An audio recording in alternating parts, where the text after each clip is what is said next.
Hello, and thanks for joining us today on the Higher Ground podcast. I'm your host, Tom Castriota, and I got the idea for this podcast during a coaching session I had with one of my mentees. I thought to myself, this stuff could be gold, or at least moderately useful.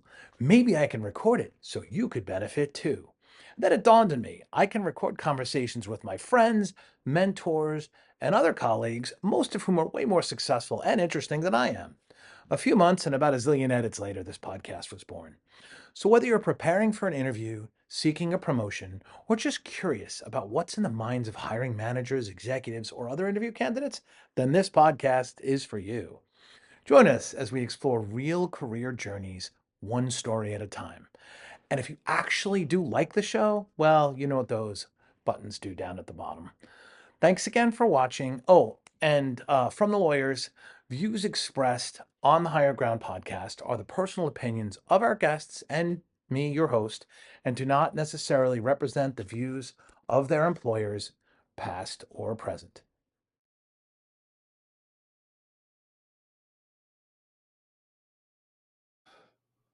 So, hello, everyone, and welcome to another edition of the Higher Ground podcast.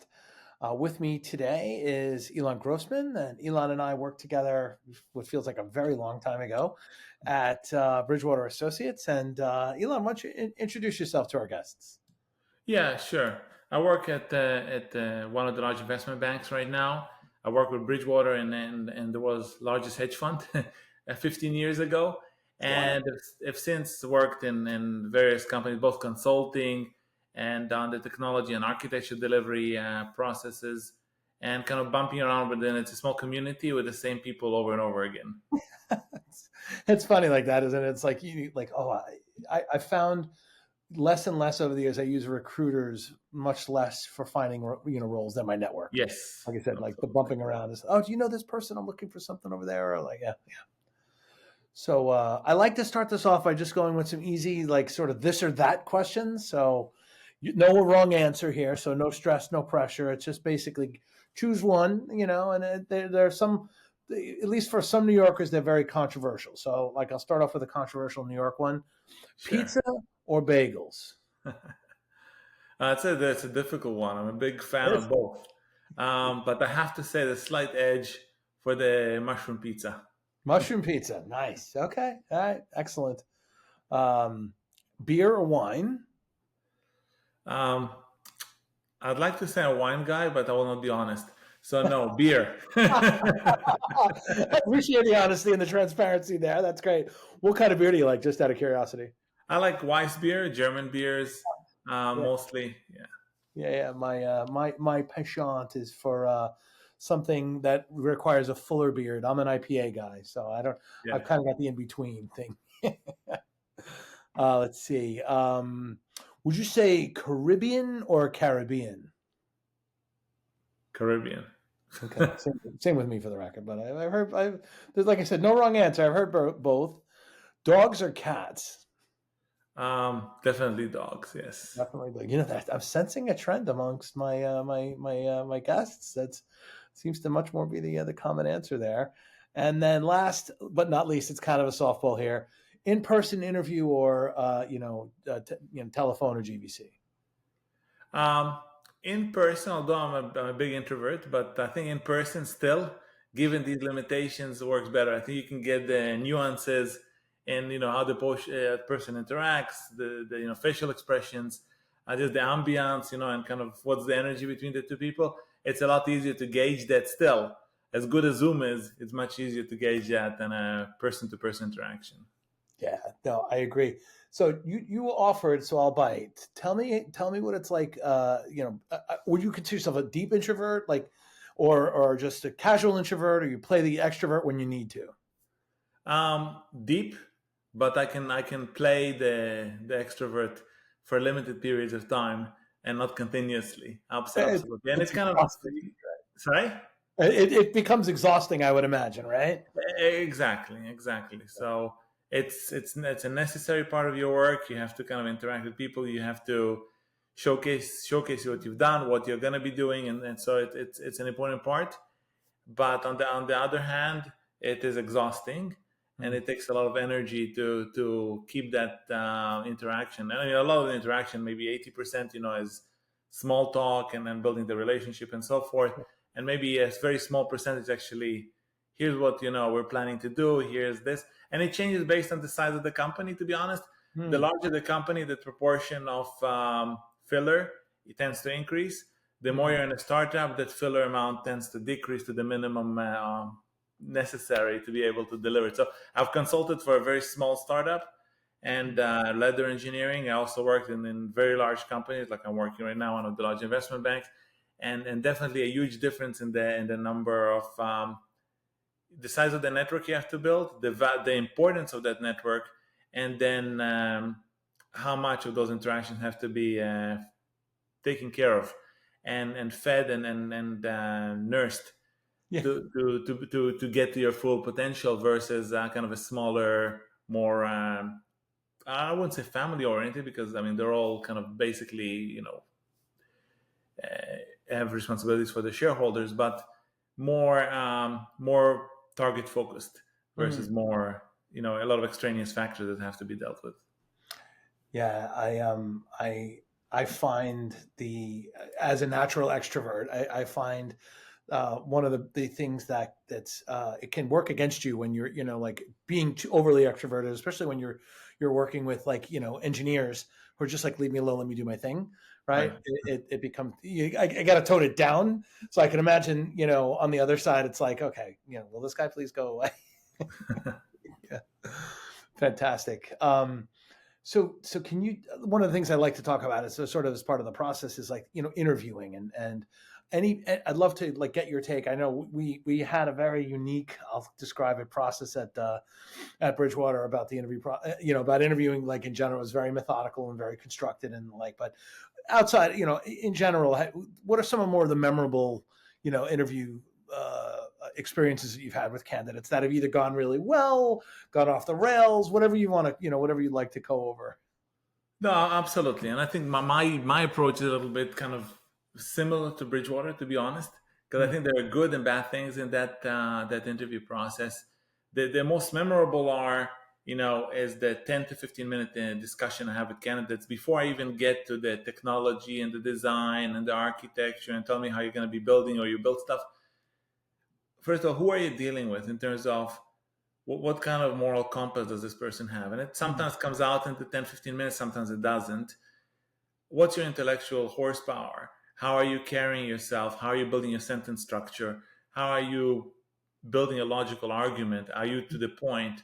Are you conveying your points in a concise, accurate way?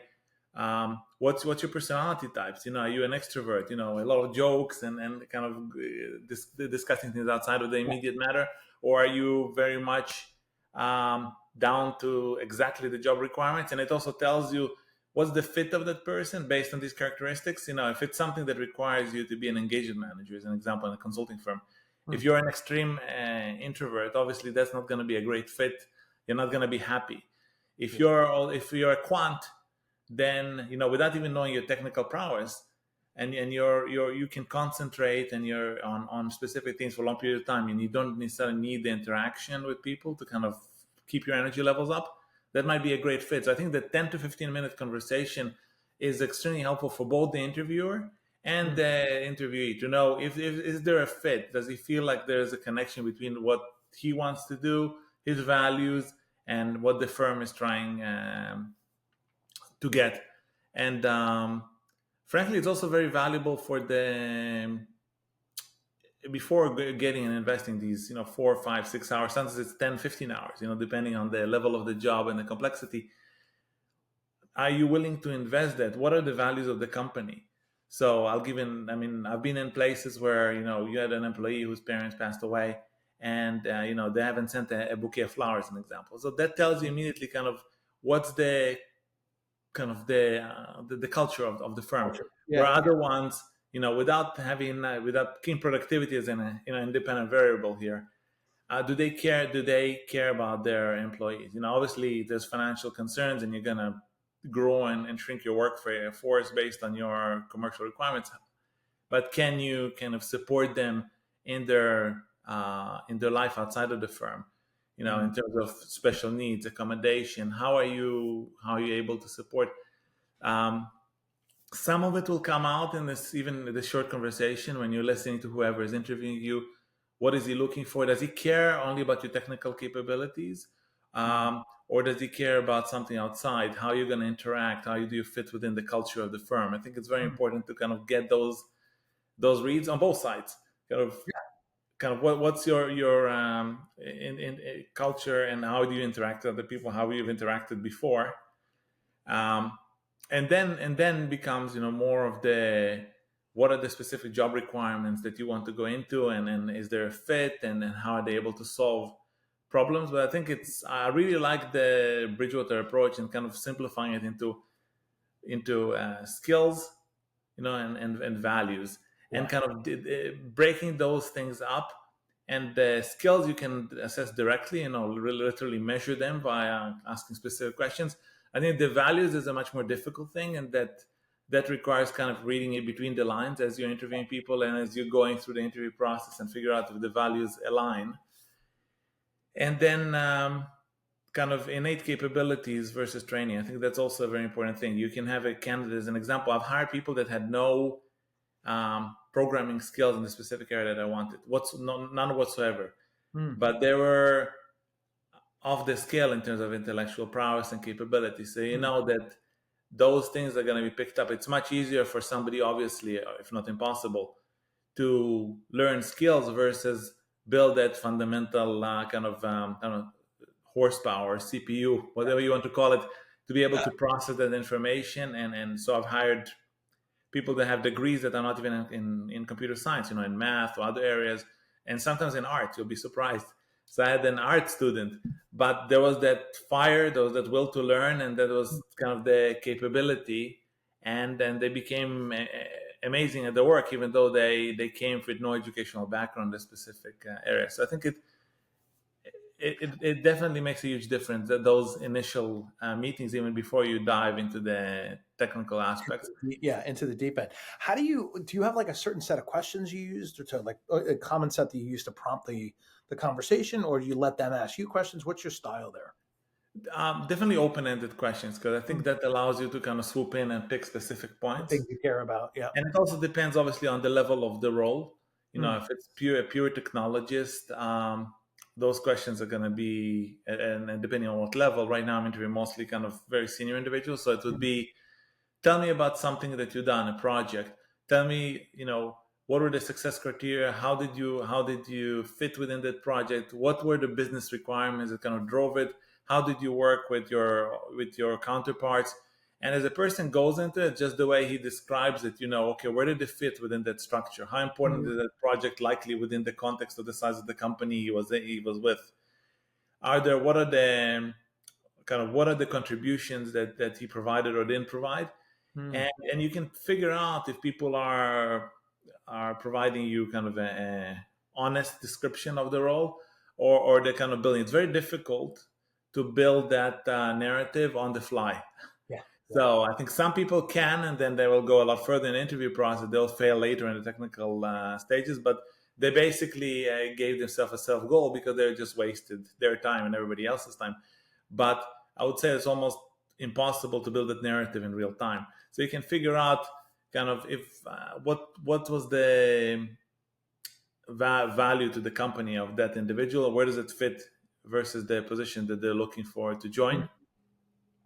And then you can also see how eager they are. In other words, is this something they have to do and don't really want to do because Mm. of financial constraints or some other ones, or this is something that they're really passionate about, they want to pursue, they're excited by it, they show up to work because it's something that's interesting to them. I think it's a huge differentiator.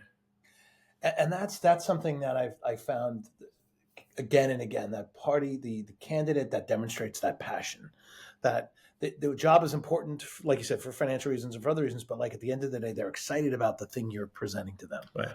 right? Whatever the challenge is, it may be something, maybe like you said, it's even something new that's out of their wheelhouse, but that you can sense that they want to do it. I remember one of the interviews very very clearly. I I don't remember who it was with. It might have been with John JV, but like he had asked me a very specific question, like, what are you like? What are you passionate about? What are you excited? And I distinctly remember my answer because it's stuck with me. It's very much I like to take messy things, particularly around data, and help them get organized. Right. So he asked me, he goes, "That's tell me more about that." I'm like, "Are you very organized in your personal life?" And I'm like, "Honestly, I am much more organized in my professional life than I am in my personal life when it comes to like my files and my stuff. But like when it comes to like my job, I'm super passionate about getting things in a way that becomes easily accessible and easily searchable and findable, et cetera. So for whatever reason that clicked because it was honest and it was genuine and I demonstrated that passion. But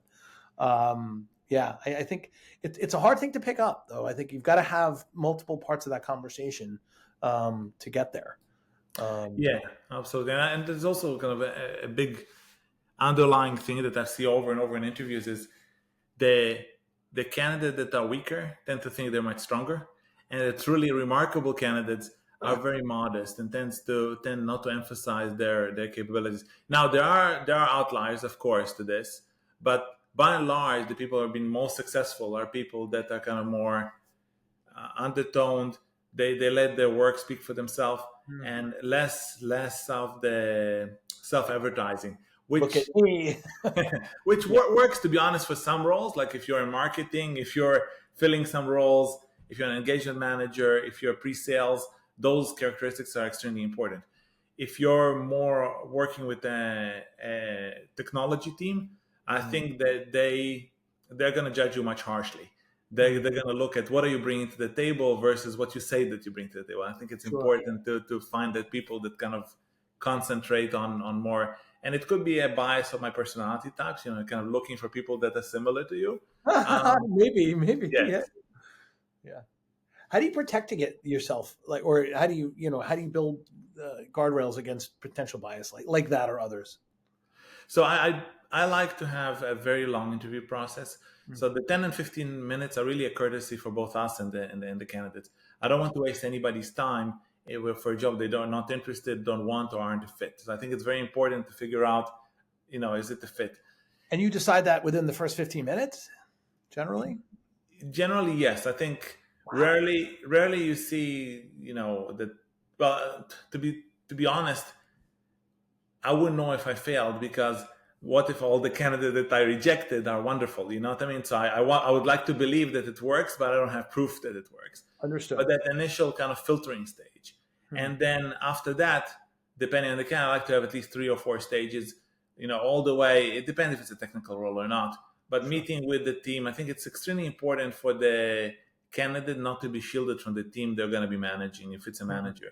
A lot of companies say, no, no, no, no, it's going to create, you don't want the people that you're going to be managing, interviewing you. I think quite the opposite. I think it's very important for them to assess the kind of individuals and the values that they bring to the table, more so than anything else, more so than their technical capabilities, their reasoning capabilities, purely what kind of values as a human being do they bring to the table, I think, as Sure. a manager. And then I would also like, obviously, a technical, if it's a technical manager, Hmm. have the same thing. I try to find believable parties using, again, Bridgewater terminology, but people that have, proven technical capabilities that I trust and are respected within the firm, to have that discussion with them. And every interview, I'd like to have it at two people. So get two opposing data points Hmm. and see how the person did. And then I flow the input from interview to interview. So if he did well, what point the individual did well or not, and then flow that into the next one, and combine it into hard kind of reasoning skills to the technical, softer one in terms of here's a business problem, how would you tackle it? More Hmm. very much open ended and less so hard technology choices, but very much how would you solve the problem in a more conceptual way. I see. And the last one, just fit. And that's the most difficult one to do right, to be honest, because what do you mean by fit? Culture. What exactly do they have to do to be a fit within the firm? Um, and I think it again boils down to innate capabilities for the role, but also it boils down to what kind of values, and maybe we'll give them I guess a moral dilemma and look at how they're going to solve that and how they're going to approach it. And with the understanding, I don't like there's no black and white. Every moral dilemma has a lot of shades. So I don't want to say, no, this is the right answer and this is only the right answer. I want them to be able to explore, and the best candidates are able to explore. Here's the full spectrum of possibilities in this space. Here's how I would respond. However, personally, I would go with those specific, given those assumptions, I would go with this solution versus, and that goes down also like how the person thinks in the prior stages.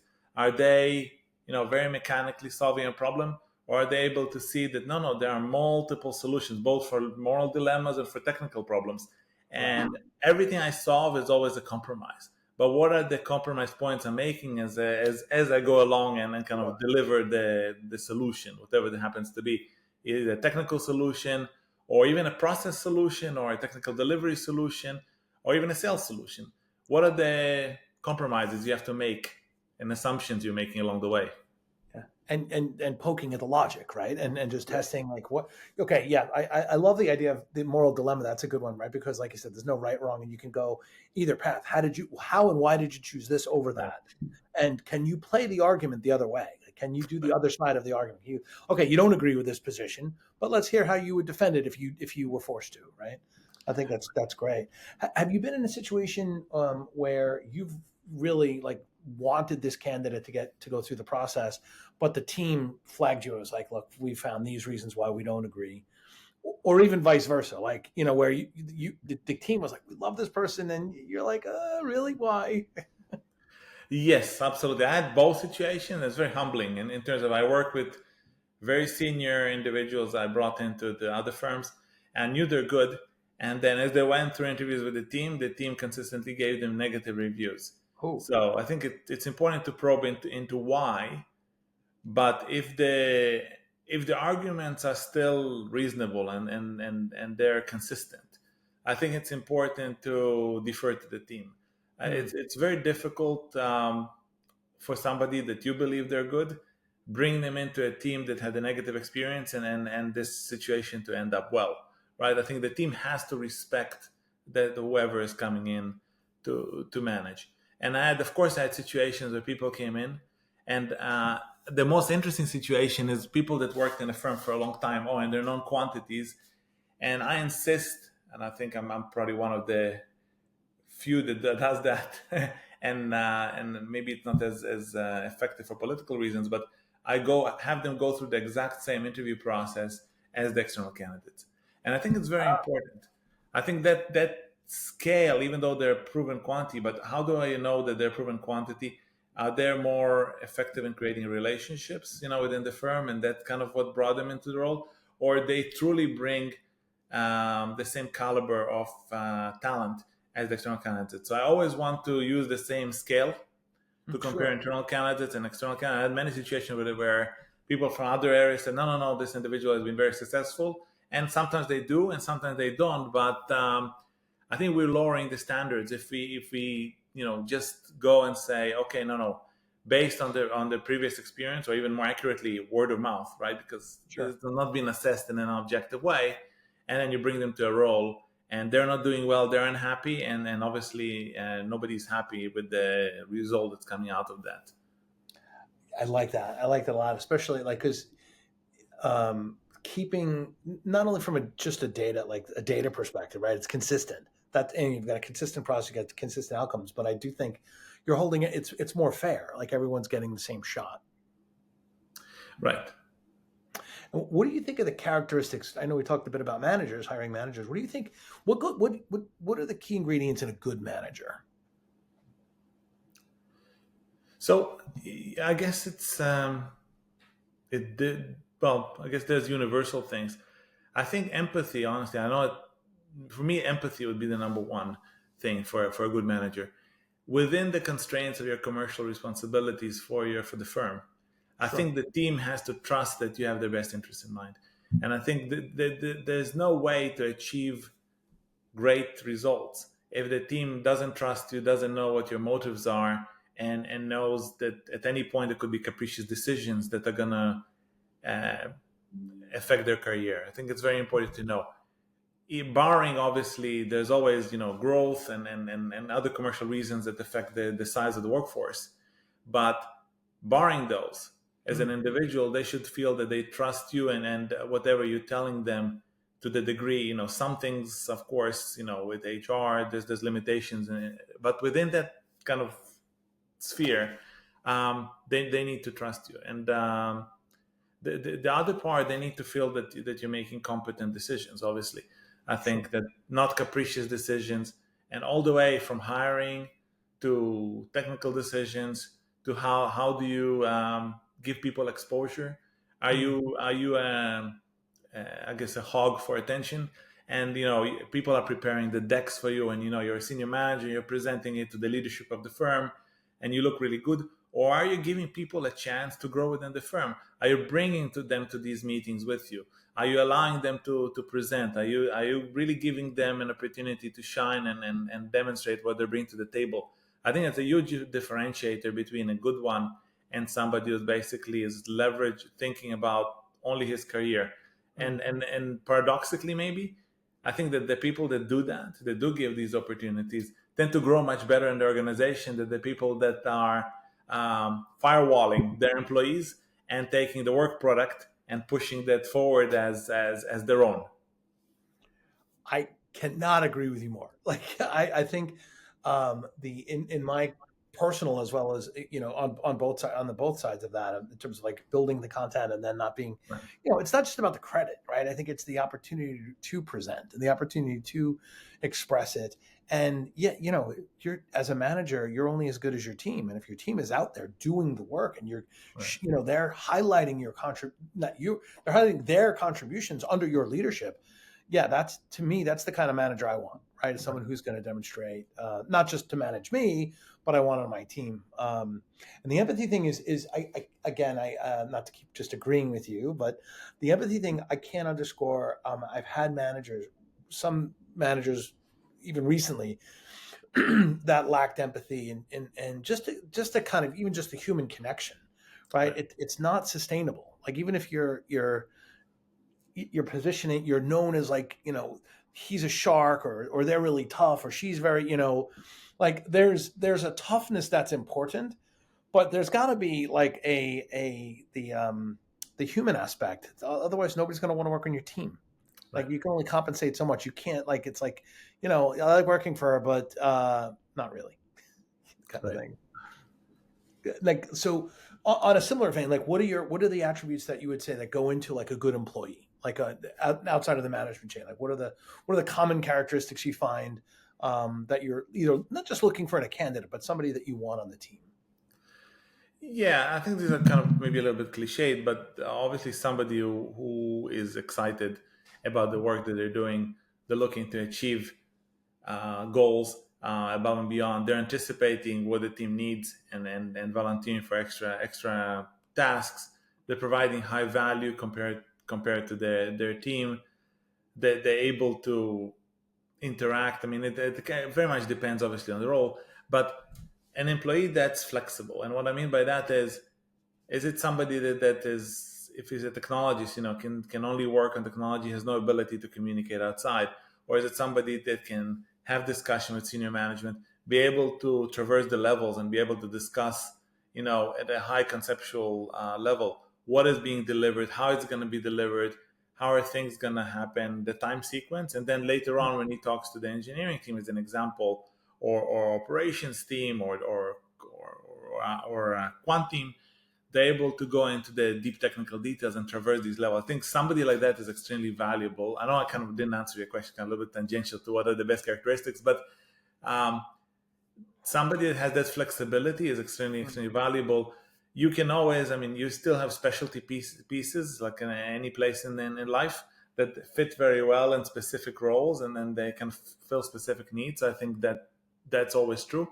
But from what's an MVP? An MVP is somebody who can translate those level and jump from different levels of thinking about the problem, and all the way from talking to clients to different levels of the company. I think that's an extremely valuable employee. And then I think there's a Russian saying that it's a poor soldier who doesn't want to be a general. So I think Ah, that nice. that's striving, yeah, that's striving upward. You always want, what's the next thing, what's the next thing, what's the next thing for me. I think somebody that strives for that, again, there are specialty pieces, and you always have you know the needs into building a certain, you have your sniper, you have the guy that throws the bombs, you have another one that breaches the door. So you have your specialty roles. However, even within that, can somebody can somebody provide something more than that, and always strives to, what's the next level, how do I can provide more Mm. value, can I manage more teams. um, but I say there's a caveat to that. I think some people, and it's great, are very comfortable within a specific domain of operations. So somebody, is really passionate about, working with specific business teams, or somebody is very passionate about the financial aspects of the business, or somebody is very passionate about mathematics and doing the work with quants. I think those could be very, very valuable employees. But since you asked me a general question, not to a specific set of skill sets, then I just kind of answered what would be the MVP in that specific case. Sure, sure, sure. Yeah, no, but I think what I heard you say is twofold. One is flexibility of mind, right? And the second is an ability to communicate across all levels. Right. Right. I think those are incredibly valuable. But yeah, no, it's hard to pin down like one particular role will have its own attributes that you care, excuse me, that you care most about. What would you say, just shifting back to the interview process? What are some of the strangest interview questions you've received as a candidate, or you've maybe asked as an interviewer? Like, I always like the oddball ones. Anything in Yeah, I think the most bizarre ones. I mean, to me, it's a very common one, but to me, it's the most bizarre one. Where do you want to be in 5 years? Well, I think you don't know how to answer that. Like on one hand, well, I want to be you or your boss. I want to grow as fast as possible in the company. On the other hand, you're asking, okay, maybe that individual wants me to show humility, and I want to stay within my level. So it's very hard, and I think the question is bad both for the interviewer and for the interviewee, because it puts them into kind of a cul-de-sac that nobody can win, right. because there's no good answer that can be there. I think there's a host of like these questions that are just unanswerable. The five. I've gotten to the point now in my life where usually I'll answer the where do you see yourself in 5 years question is like, I'd like to still be alive. Keep the bar really low, or on a beach with a cocktail. I want the little umbrella one, not just you know, may not be the right answer, but it depends how serious you are about the position, I suppose. Yeah, and that's a great question. I think the other it wasn't the question, but I think it's important to overcome our own biases. So, for instance, we tend to like people that are like us. They have certain same characteristics. They come from the same background. Um, I think it's very important to kind of throw away those biases. So you're looking for a role. It doesn't matter who it is, their religion, their sex, whatever. It's important that what's their fit, and that's why I think all these data points are so important, because everybody has ideally they would have different biases, and then you kind of average out those biases, because you may be making those biases. You might think a candidate is better because he has similar background to you, or he worked in similar industries as you, or he has similar experiences as you. I think those data points kind of help a little bit nullify that fixated thinking around hiring a specific candidate. I totally agree, and I think this is a theme that comes up a lot, right? And I think the diversity on the team, especially, even though like the diversity of thinking in particular, is just so critical in terms of coming up with an idea. Like if we're all thinking the same way, if we're all quants, if we're all like coming from the same like mathematical mindset, you're not going to come up with a potential solution that would be from a right brain thinker, right? Right. Yeah, no, that's something that I've seen, again and again. Um, have you been in a situation, or let me ask it a different way. What's the most what's your technique for dealing with someone that's clearly like being dishonest on an interview? Um, it depends on the organization, so it's kind of a nuanced answer. Ah, interesting So, answer. Okay.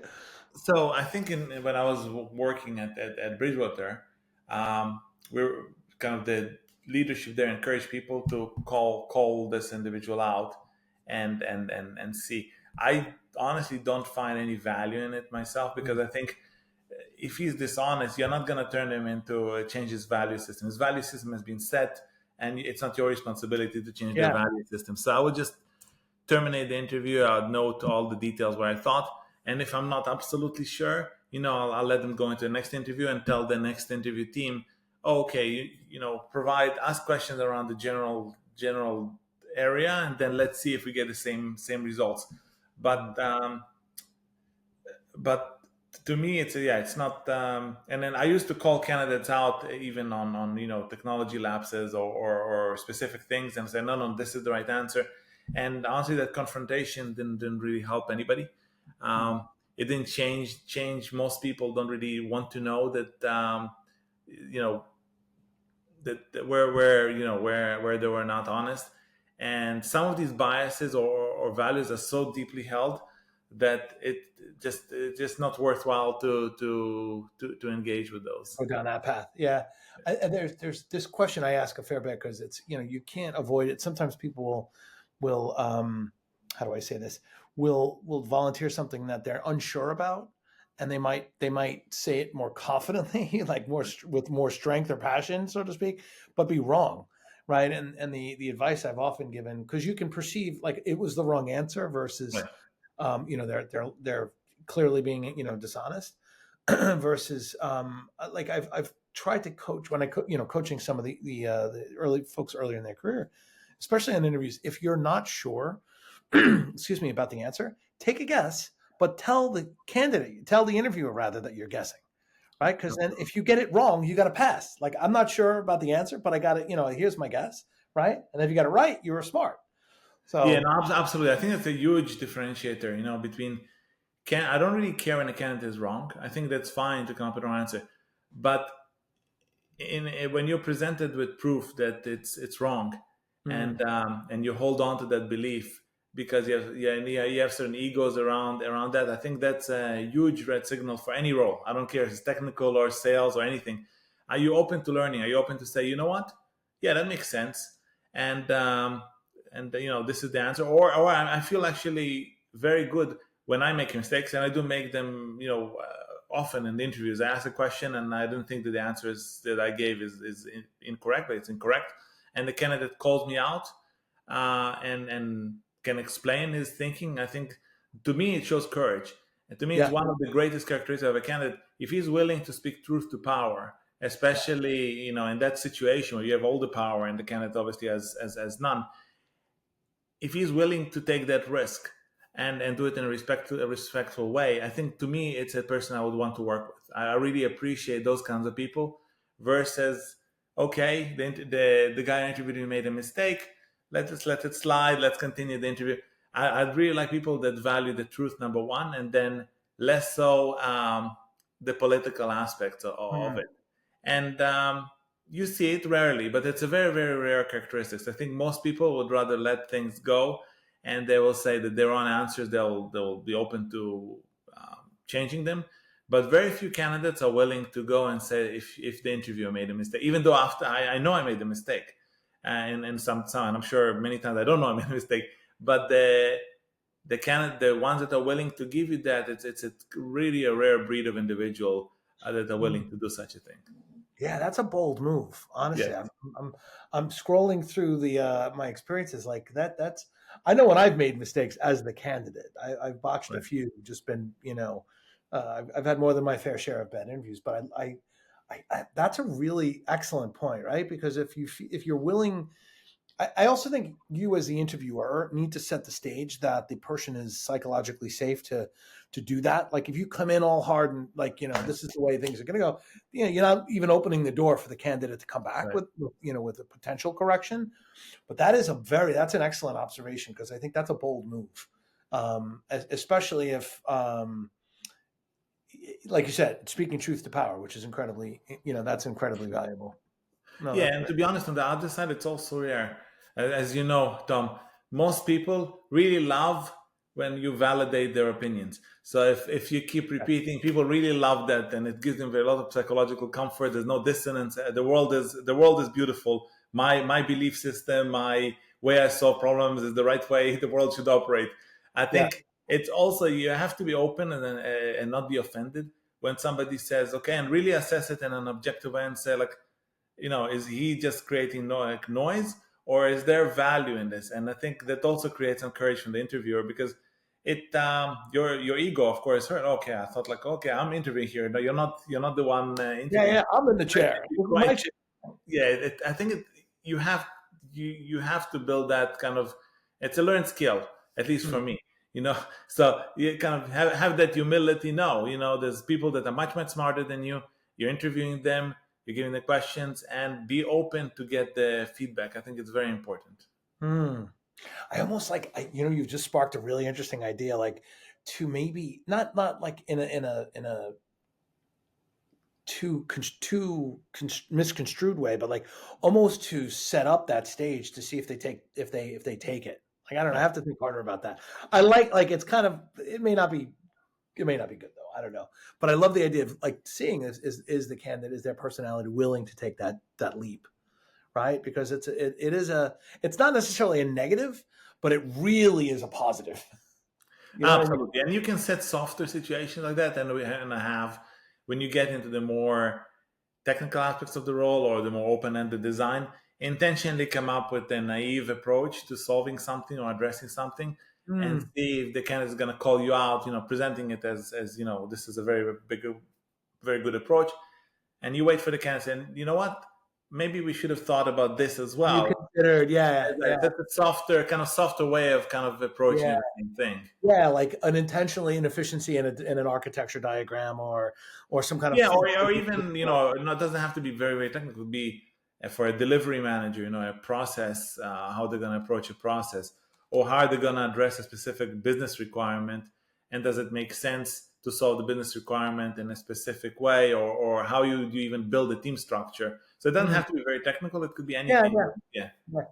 My mind went right away to an inefficiency in the flow, Yes. like in a flow. But yeah, no, that's right. You could construct. I really like that idea, right? Just because you'll get a lot out of that, and also they'll catch the thing, right? That they should catch the thing, the intentional weak point rather, the thing.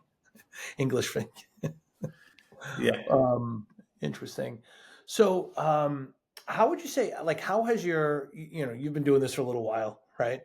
How has your perspective on like interviewing changed over the years? So I guess positive and negative. I think the how you deal with candidates, I think definitely changed. I used to approach things as I was starting my career in a very black and white uh, Hmm. approach, and I was looking to hear the answer that I wanted to hear. I think as you interview for more senior roles, and as you're looking um, for more flexible candidates, as you learn a lot as an individual, you want to see that grayness. You understand that there's no one way of solving things, and then you're looking for that variety of answers. And I've actually learned something that's not even related to that, is what's the composition of the interview team. I think the interview team composition is so important, because Hmm. if you have always the same individuals, you basically are creating a selection filter for the Hmm. exact same individuals to join the firm. Are you willing to mix up the interview team and Hmm. get different opinions, all the way from the 10-15 minute initial review down to the technical aspect? Are you creating multiple channels? And I think these multiple channels create slightly different filters to bring different signals or people that are present different characteristics and different positives to the firm. So I think it's kind of important to have that variety. And I built kind of very large pools of people that are knowledgeable in their areas, and I keep mixing it up and make Interesting. sure that we don't have the same people always interviewing the same candidates, I would say. And do you balance it by like job ladder? Like, would you mix like an engineering manager with a program manager kind of thing, or is it more on the individual basis? Like this person tends to lean this way, this person tends to lean that way, and keep them the same role profile. Um, I think that for the more senior one, it's difficult to put very junior engineers, because I think that the engagement model is different before a senior candidate than Sure. somebody who's kind of looking for very much specific hard skill sets. Yeah. Yeah. And you're looking at more how people approach things versus how they actually solve a very specific sequence Mm. of events. So to me, it's creating different groupings in each of the areas. So in terms of culture, groupings of people who have been considered successful, technologists, and I try to mix the level. And sometimes I include also people that are, and especially in the design aspect or approach to process, people that are not technologists at all, and Mm. see how things work. So for me, as an example, when my latest role for the investment bank, I liked the interview process. It was 17 people, which was the largest I've had, and it was 17. 17 1 7, and then it How many started. months is this? Sorry, How many months? Like, what was the time frame? 3 4 months, yeah. Okay, 17 And it months. was all the way from um, the hiring manager to a lot of people that are fulfilling specific delivery roles, to Mm. partners and even the CEO of the firm.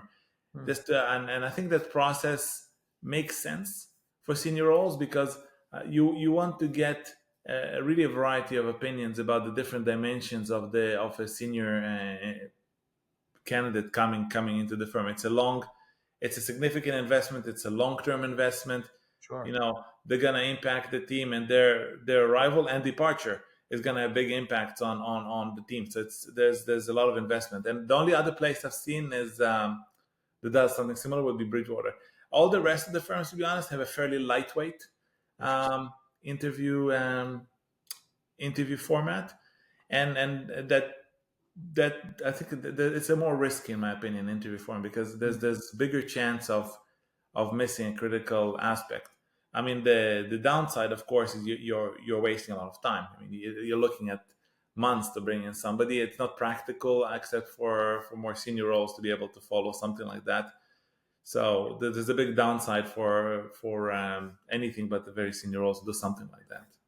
I would imagine too, you lose candidates just by virtue of they found something maybe midway, right? Yes. The timing aspect. Yeah, Interesting. and I think you have to be honest as a firm. I mean, let's say you found the right candidate. You have to be honest as a firm about where is the market, regardless of your beliefs or where the market should be. Mm. So I think it's important to look at where is the market, what are the compensation components, what get people excited. I think, and be flexible in also tailoring the right incentive structure for a candidate. So it's not everything that will come. What's your family leave policy? What's your what accommodations are you giving for a special need or somebody needs other kind? I think that's a big aspect in being flexible in how you accommodate Mm. different candidates that value different things. And for instance, a lot of firms right now, they have specific, very tight requirements about how things should work. Others are a lot more flexible about how and what managers can do with employees in their team. And I think that flexibility really helps to bring the best candidates into the firm. Yeah, I absolutely agree with that. I think that's also why it's so important as an interviewer or as your interview team treats candidates with the utmost respect and they honor their time and their, like the experience should be Right. very positive because, reputations are hard to fix, Right. and people talk. Like you said, it's a small community. Yeah. Yeah, no, that's so I guess my, like sort of as we come to the close, is there any particular advice you would give yourself, your younger you, if you would, what you've learned over the years? Like, what would you tell yourself now that what would be the advice you'd give? I think I've said 100 words for it. You got my points. Yeah, brevity. I failed the brevity check on that one. But what advice would you give to your younger self? Definitely a big increase in humility. Big increase in humility, and and I think it's important also to have a broader perspective on things. I think where I started my career, it was I was very confident in what I'm bringing to the table. I was very adamant about things that I thought should be done this way or that way. I think as you go in your career, you figure out there's a lot of different paths to reach the same goal, and you Mm. have to be very conscious of all these paths. And I think as a manager, especially less so as an individual contributor, but still important. Are you willing to be flexible in arriving at the same goal and not be very much fixated in a specific way of executing things? Yeah, that's great advice. The humility, the flexibility, I hear again and again, but the humility, like I cringe sometimes at things I've said and done in the past, and I go, oh, that was just not very, that wasn't nice. And I'm the nice. I consider, we all consider ourselves nice people to some extent, right? But I distinctly remember after a user group meeting we'd had. This is very long ago, and this person had got up and presented his I don't call it a pitch, but he's like, we did this thing, right? And it was, sometimes the presentation, they didn't really go through everything terribly well. You didn't get the point across. And I was a pre-sales person at the time, and my salesman and I were sitting there, and he came over to the table after we were having lunch together. I'm like, so just help me understand something. And I was genuinely sincere. I wasn't trying to be like a jerk, but I literally said, so who would use this? And like I still remember myself, like anytime I asked myself that question, Right. shut up. just don't ask that. Like, you know what I mean? It was just complete. There was no, it was just not a nice thing to do. So I look back, that is one of those things that I look back and I go, I could have been a little bit nicer to others. And I've taken, luckily I try to learn from my Right. mistakes and improved over the years, but thank you so much for sharing that. Any other parting thoughts or comments for our? I think I have one listener right now. So, anything you'd like to No, talk? no, that was good. I really enjoyed it, Tom. And it's been a long time, 15 Yeah, years that's since we crazy. were together, and it's a small community. So I enjoy meeting with all the people I worked, throughout. It's been 28 years. It's wild. Uh, Time yes, flies. Yes. Well, thank you again. I genuinely appreciate you taking the time out of your busy schedule, and I appreciate you. thank you very much, Tom. Bye. All the best.